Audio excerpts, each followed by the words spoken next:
Сәлеметсіздер ме, достар? Жағдайларыңыз қалай?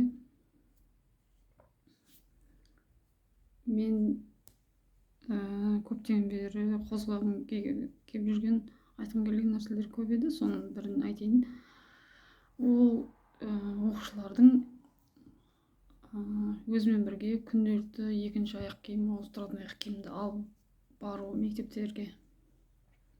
Яғни оны алып тастау керек деп ойлаймын. Өйткені ол балаға, оқушы болсын, үлкен жастағы оқушы болатын болса да, әсіресе бірінші сыныптағы оқушыларға өте қиын деп ойлаймын.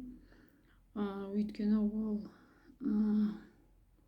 гигиенаның сақталмауы, өйткені аяқ киім кір ғой. Сосын кір аяқ киімді ұстайды, мысалы ауыстырады, сосын оның ішіне сол аяқ киім салған пакет немесе сумканың ішіне олар жаңағы етікті немесе жаңағы кроссовкаларын салады, көшеде киген. Сосын қайта кір, қолдары кір болады, және ол жаңағы лас, жаңағы ауаны жұтады, сосын қолы таза болмайды. Ол гигиена. Біз алдында коронавируспен ауырған кезде қолды міндетті түрде жуу керектігін айтқан болатын. Ол қолды жуу барлық жағдайда мүмкін емес, көп жағдайда. Сондықтан сонымен қатар мектепте бәрібір де еден жуатын апайлар бар деп ойлаймын, қызметкерлер.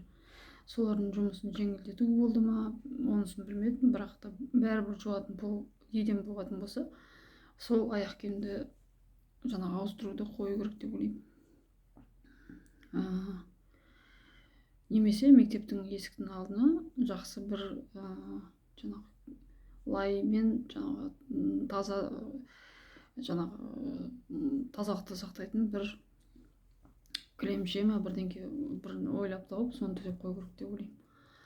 Ал бала өзі жаңағы тек жаңағы сабағын оқып келсе, ондай болатын болса, мысалы жұмыскерлердің өзі жұмысқа барған кезде де өзінің қалауымен ауыстырады, аяқ киімін. Яғни оның көңілі басқа жаққа бөлінбейді. Онда мысалы жұмыста да ой талап ететін болса, ол дұрыс емес. Сондықтан енді ересек адамға ол ыңғайлы, өйткені ыңғайлы шығар. Өйткені отыратын жерінде үстелдің астына қоюға болады, бірақ ол да гигиенаның сақталмауы. Сондықтан мектепте қоятын орындар жоқ, сондықтан алып тастау керек деп ойлаймын.